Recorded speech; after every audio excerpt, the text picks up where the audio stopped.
We just got done playing Darksiders War Master Edition over on my Twitch channel, and I figured it was about time to finally build that Horseman of the Apocalypse War in Dungeons & Dragons. Frankly, the hardest part about building this character is figuring out the species. He looks fairly human-ish, despite the World of Warcraft style, proportions, and graphics, and he's not an angel or a demon, so I was leaning towards human, but then I kind of realized, yeah, he does have more like divine powers to some extent, and he can transform into that chaos form, so I am going to go with an Aasimar. And when you become an Aasimar, you get the ability Celestial Revelation, which I just kind of vaguely try to connect to the Book of Revelations. So you can activate your chaos form, which essentially allows you to just hit a little harder. You can activate your Celestial Revelation once per long rest as a bonus action, and you get some bonus damage. You can deal an amount of damage equal to your proficiency bonus once per turn, and you get an additional bonus on top of it. You can activate Heavenly Wings, so you get a flying speed. You can get Inner Radiance to do damage to every creature nearby,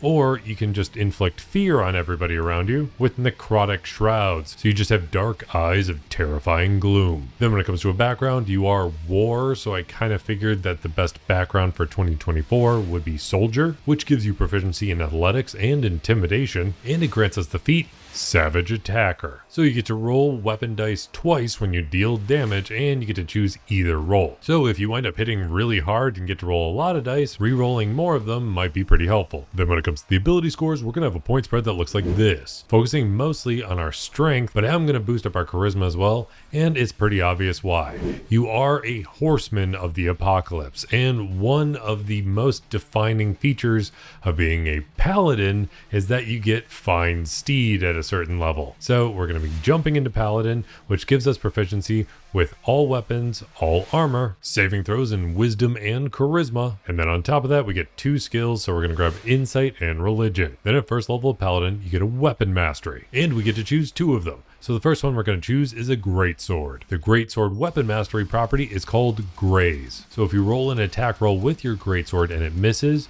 you can still do damage to that creature equal to the ability modifier that you wound up using for the attack. But it does note that you can't increase this damage in any other way. The other weapon we're going to grab is the Scythe that the Horseman of Death uses, but you wind up being able to use this in the War Master Edition of the Darksiders game. And while they don't have a direct scythe, they do have something similar in size, which is a halberd, and that has the weapon mastery property Cleave, which actually fits pretty darn well for the scythe because it allows you to do a more sweeping attack. So if you hit a creature with a melee attack, you can do another attack against another creature within 5 feet of the original target. The second creature takes the damage but doesn't get to add the ability modifier that you got from the original attack. Then another feature you get at first level of Paladin is Lay on Hands, so you can actually heal somebody else or yourself for a decent amount. You have a pool of healing equal to 5 times your Paladin level. You can use a bonus action to recover some hit points on whoever you choose, and if you want to spend 5 hit points to remove a condition instead of healing, you can do that. But as of right now, it's only removing the poison condition. Then the last thing you get at first level of Paladin is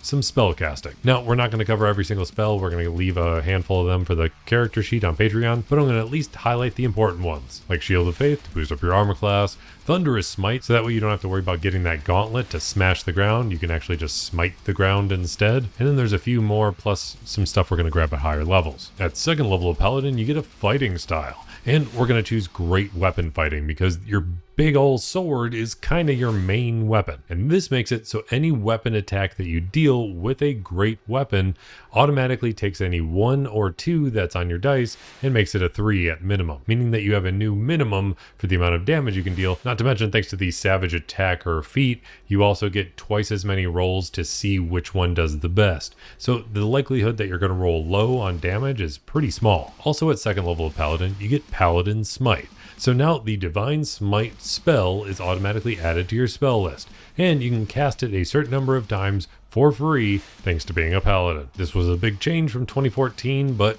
I can see why they did it. At third level of Paladin, you get Channel Divinity, which you can use for some divine senses to sense evil stuff around you, or you can use it for your Paladin subclass.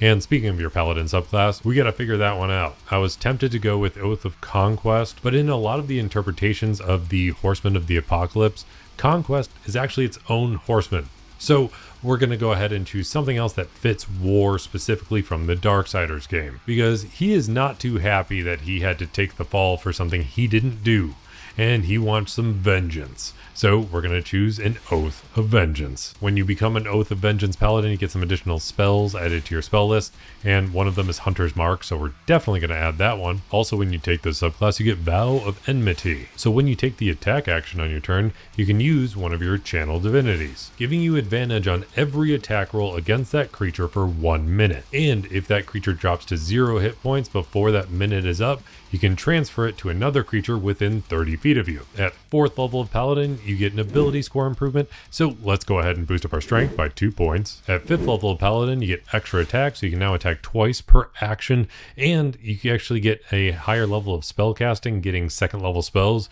But there's nothing that I really want to grab from this level for Paladin, so we're going to wind up skipping that one for right now. But finally, the other big reason we decided to go with a Paladin is that also at this level, you get Faithful Steed. So now the Find Steed spell is automatically prepared. So you can summon Ruin to your side to help you bring about the apocalypse. You can also cast this spell once without expending a spell slot. And the steed you summon is an otherworldly steed that is pretty solid. Its armor class is 10 plus 1 per spell level. Its hit points is 5 plus 10 per spell level. It telepathically communicates with you. Its speed is 60 feet and it has a flying speed. It also has the trait Life Bond. So if you're within 5 feet of it and you regain hit points, it regains hit points as well. It's got the action Otherworldly Slam, giving it a melee attack roll that can deal radiant damage, psychic damage, or even necrotic damage, depending on what type of creature you plan to summon. And then as a bonus action, it gets a whole list of options. One is Fell Glare, so it can attempt to frighten a creature. Another is Phase Step, allowing the creature to teleport along with its rider. And the last being Healing Touch, allowing one creature to regain some hit points equal to 2d8 plus the spell's level. But it can only do each of these bonus action options once per long rest. Then before we jump into the next level of Paladin, we need to do a multi-class. And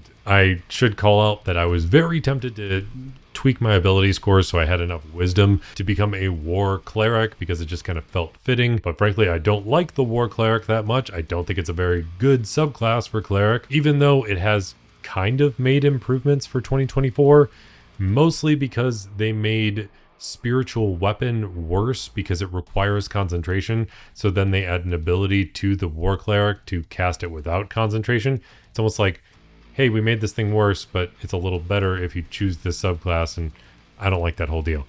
But instead, we're actually going to do a different multi-class, because at this point, you've got your mount, you've got a decent amount of spells, you've got your purpose, and you've even got your chaos form. But in the game, you have to deal with the council that immediately shackles you to somebody that kind of holds you back a lot of the time. Not to mention it's voiced by Mark Hamill, and it's essentially the exact same voice he does for the Joker, which we could not stop commenting on throughout my Twitch stream. But because of that, we're going to multi-class, and we're going to multi-class into Warlock. When you take your first level in Warlock, you get to choose an Eldritch Invocation right away. These are more limited than they were in 2014, because you used to have to wait to get an Eldritch Invocation, but now this replaces your Pact Boon. So the first invocation you get to choose is going to be Pact of the Chain. You are literally chained to this imp-like creature, and you're allowed to summon an imp through Pact of the Chain. Then also, thanks to being a warlock, we get a little more spell casting, and you do have this massive gun you get to use in the game. So we're going to grab Eldritch Blast, just so you have some sort of ranged attack. Now, we will keep going with Warlock a little later, and if you want to optimize this, you can take these levels in a different order if you'd like to, but this is just the way I'm doing it for the sake of storytelling. But before we duck out of Warlock, there's one more thing I want to grab, which is a couple spells. There's a couple first level ones that work, but the only one I really want to grab is Hellish Rebuke, because you have the ability Immolation in the game, which allows you to essentially light yourself on fire and do any damage to anybody that's too close to you, and Hellish Rebuke basically does that, so I want to cover that ability. But now let's jump back over to Paladin, and at 6th level of Paladin you get Aura of Protection. So everybody within 10 feet of you, including yourself, can add your Charisma modifier to any of your saving throws. At 7th level of Paladin, thanks to having the Oath of Vengeance, you get Relentless Avenger. So when you get the chance to make an opportunity attack against a creature, you can reduce that creature's speed to 0, meaning they're not getting away. And then on top of that, you get to move half of your movement speed as part of that same reaction.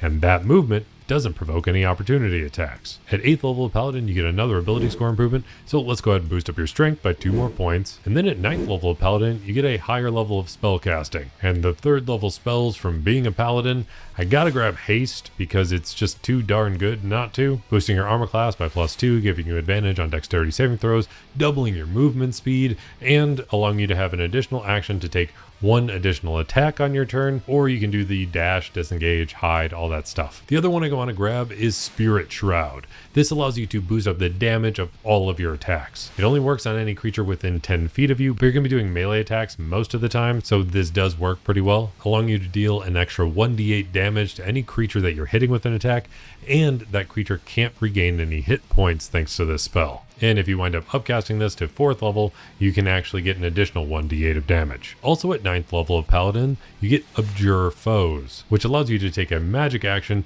and possibly frighten a bunch of nearby enemies. You can frighten a number of creatures equal to your Charisma modifier, and then they have to make a Wisdom saving throw. Any creature that fails gets frightened, and when they're frightened in this way specifically, they can only do one thing on their turn. They can move, take an action, or take a bonus action, but they can't do multiples. At 10th level of Paladin, you get Aura of Courage, so you and any creature within your aura is actually immune to the frightened condition. At 11th level of Paladin, you get Radiant Strikes, so any melee attack you do deals an extra 1d8 radiant damage, on top of any other boost that you can already add to it whenever you want. At 12th level of Paladin, we get another ability score improvement, so let's go ahead and boost up our Charisma by 2 points. Then at 13th level of Paladin, you get 4th level spells, and there's only 2 worth grabbing. 1, Death Ward. It just makes it so you basically can't die once. Then we're going to have a slight upgrade for our Find Steed with Find Greater Steed, but frankly I think Find Steed does the trick most of the time. It's just we have extra spells we can choose, so might as well grab Find Greater Steed. Then at 14th level of Paladin, you get an improvement to your Lay on Hands called Restoring Touch. So now there's additional conditions that you can cure from a creature by spending 5 hit points from your Lay on Hands pool. But again, it won't heal anybody if you spend them, but you can cure somebody of being blinded,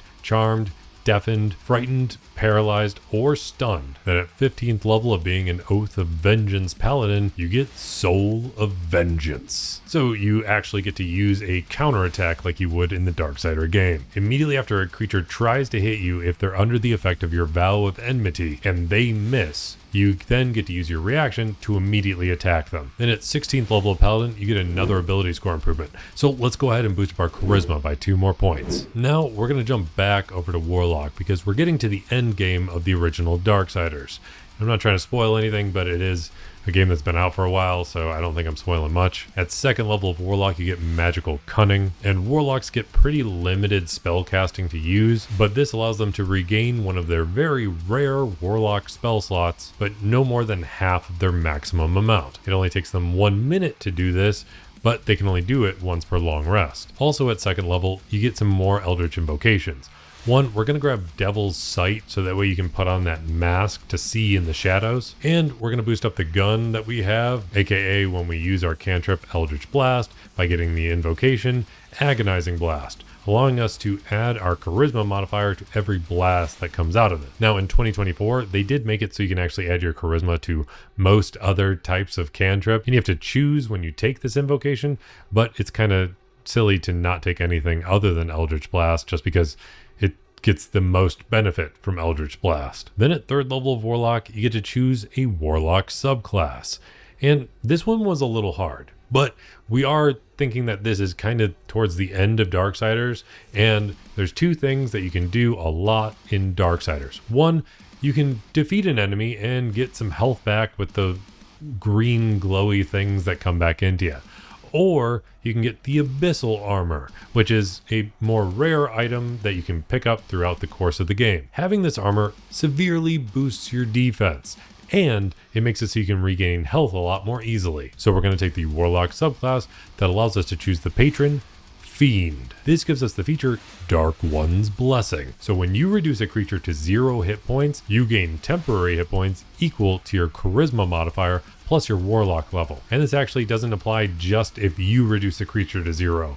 If any creature is reduced to 0 hit points within 10 feet of you, you get this benefit. Then at 4th level of Warlock, there's some big stuff that happens, because this is the end of the game. You are really sick of dealing with that guy that's been attached to you, that stupid little imp, and you know he's the bad guy, you know he's been a jerk, so you want to crush his head and not have to deal with a Pact of the Chain anymore. So you can do that, because you can swap out your Eldritch invocations anytime you level up in Warlock. So we're going to swap our Pact of the Chain for Pact of the Blade. That means now our weapons can be magical if we don't happen to have a magical weapon. Granted, if you are leveling up in this order, you would probably have a magical weapon by now. But you can also take this level way earlier on, or you can try to not throw this twist in at the end and just go with it from the get-go. Having Pact of the Blade means that you can summon your blade into existence, and it deals magic damage, and if you want, you can use your charisma modifier for the attack and damage rolls.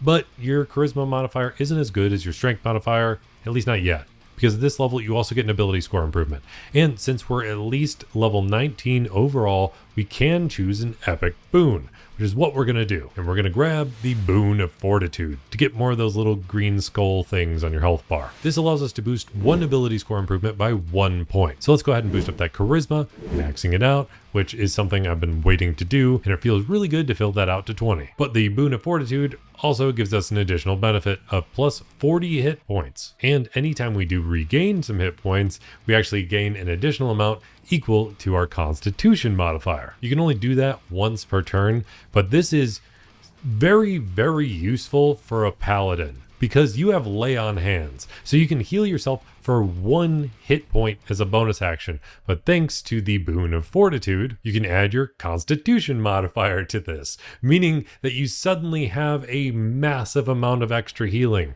As long as you dish it out 1 point at a time, you're then getting a bunch of extra points for free. That brings you to 20th level overall. I'm surprised it took me this long to play this game. It's totally my style of game that I enjoy playing, and I'm happy I got to beat it over on Twitch. We're playing a lot more games over there and hanging out and chatting, and it's been amazing. I cannot thank anybody enough that has come and check out the stream. And if you want to check it out, the link's down in the description. But if you want access to the character sheet for this build or any of my other builds, including the full spell list for all of them, feel free to check out my Patreon, also linked in the description down below, where you can be just as awesome as some of these people scrolling on by, or some of my especially awesome player character patrons: Alexander White, Ravelord, Nicole Biliak, Christopher Sams, Dark of Skies, Barrow Skrull, Felix Ulick, The 10586, Kevin Shirley, That Funny Man 57, CGC 2014, Panda Milkshake, Karkek Kitsune, Decker Joint, Zed13, Viral Naravar, Daniel Galvin, The Dino 21, and Salvador. Then there's the Dungeon Master level patrons that I stream playing D&D with over on Twitch: Brian Dunn, Dante Dixon, John Rohr, T. Brownie, Julia B. De Oliveira, Shane Gilroy, Daniel Saffler, CommandsEX, GameSteak, and Devin Happy. And if you made it all the way to the end of this video, let me know by hitting that like button. And I'll be here hoping you roll at least 3 nat 20s in your next D&D session, especially if you want to play as the Horseman of the Apocalypse War in Dungeons & Dragons.